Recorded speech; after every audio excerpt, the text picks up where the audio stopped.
dear students. Today we are going to continue our discussion with the solenoid, and we will also see that what more we need to discuss about it before talking about some another topic which is called toroid. Yesterday we talked that what will be the magnetic field due to a solenoid at some interior point of the solenoid.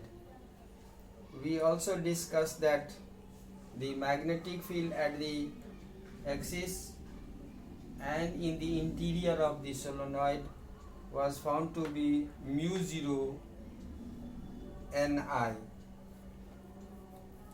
Now you see, this was the result for any point lying in the interior of the solenoid.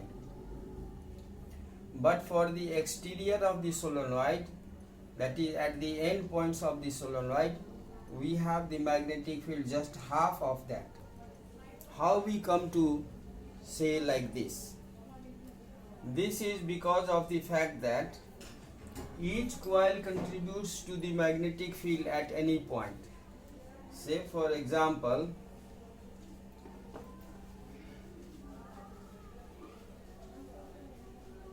we consider a single loop, and we have already found the value of magnetic field due to a single loop at any axial point.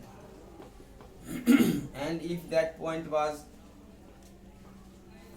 much far from the coil, then the magnetic field was found to be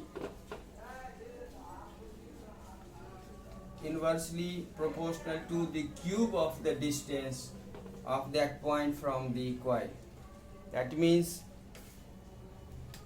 the relation was like this: B axial was found to be mu 0 by 4 pi. For far axial point, we found that mu 0 by 2 Ia by x to the power 3. What was this x? X was the distance of that point from the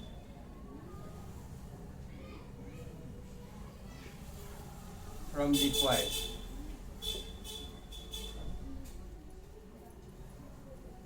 Now it is obvious, if we consider any coil which is at the extreme end, if we consider any point which is at the extreme end of the solenoid, then what happens? The contribution for the first half is there as it was done for the middle point, but the another half of the coils of the solenoid do not have contribution at this point appreciably. This is because of the fact that as the distance is increased, say if it is made double, then for that case, if x becomes 2x, then the magnetic field at far axial point will become 1 by 8 times the previous value.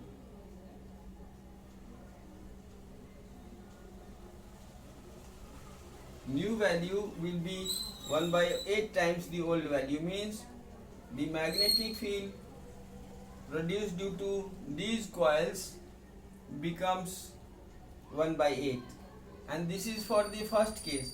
And as we advance away farther from that point, the magnetic field contribution becomes still smaller, and so we can say that only the first half of the coil contributes appreciably, and the second half the coil do not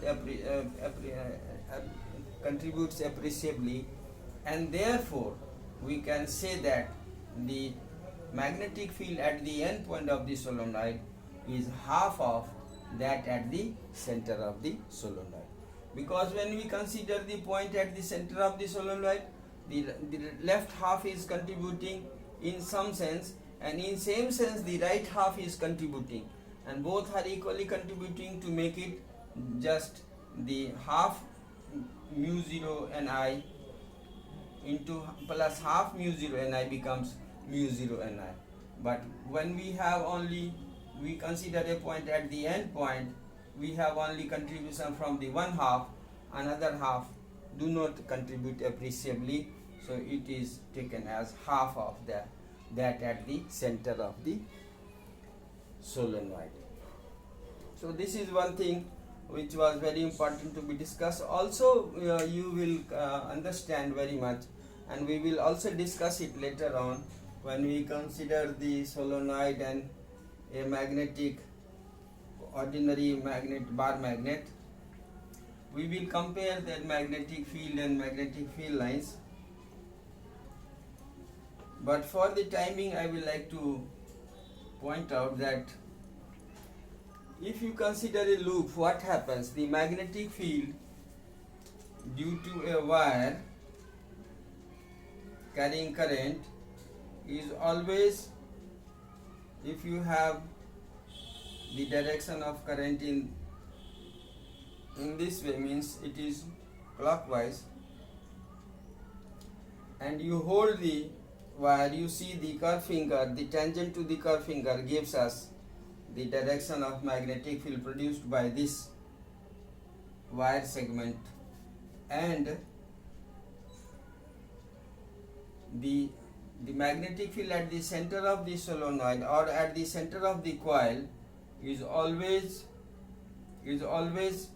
towards the observer if it is having anti-clockwise current flowing through it, and always away from the observer if the coil is having clockwise current.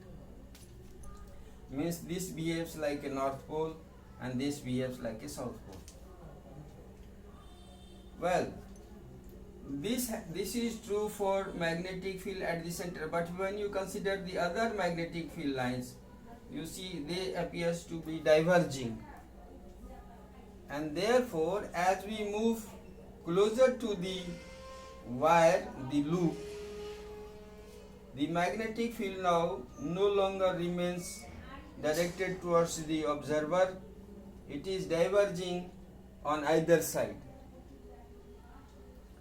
and therefore we can visualize to some extent that magnetic field outside the solenoid is not appreciable, and of course it varies approximately inversely proportional to the cube of the distance from this. So you can also do some exercise. You find the magnetic field due to a coil at its equatorial point. We have already found it for any axial point, but you just try yourself to find the magnetic field at an equatorial point. Use the Biot-Savart law or your logical perceptions. Now we will talk about another topic which is called toroid. What is toroid? If you have a solenoid, you see what is happening in case of solenoid. We have a insulated wire or having some coating over it so that it is not conducting when brought in contact with it, and if we have the coil like structure as it is shown here, it becomes a solenoid. Now we imagine if this coil like structure, say for example, is made to meet the opposite phase. Let us say this is one phase, this is phase 1 and that is phase 2. If we allow these two phases, say for example this is carrying this is carrying clockwise current, so we have this phase serving as a south pole, and therefore this will carry anti-clockwise current, so this surface will serve as a north pole. And so if we have phase number 1 over here, and we have face number 2 over here, and we match them together. Just imagine this is a solenoid and I bend it to match it like this. I bend it to match the north pole of north pole of the solenoid match with the south pole of the solenoid. So what happens? The magnetic field lines which are emerging out of the north pole will be entering the south pole, because south pole is always receiving magnetic field lines and north pole is always releasing magnetic field lines, and that way the magnetic field lines will be contained within the toroid. We call this structure as toroid, means when the two faces of the solenoid are bent and made to meet each other. In this case, what happens? This is receiving magnetic field lines, this is releasing magnetic field lines. So the total magnetic field lines produced by the solenoid is well contained within itself. Magnetic field lines produced by the solenoid or the toroid, now we call it toroid, is well contained within the toroid itself.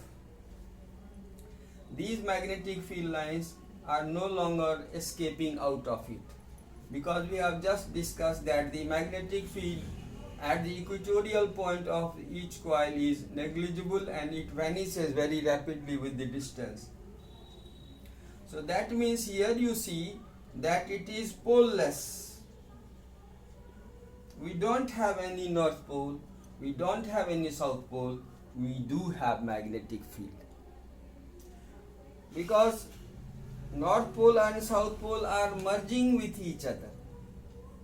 So magnetic field lines are there, attraction and repulsion will be there, but we don't have a pole as such we have in case of ordinary bar magnets which is found in nature. Now this type of a structure is having great many applications in the field of electronics, and also you see that the magnetic field lines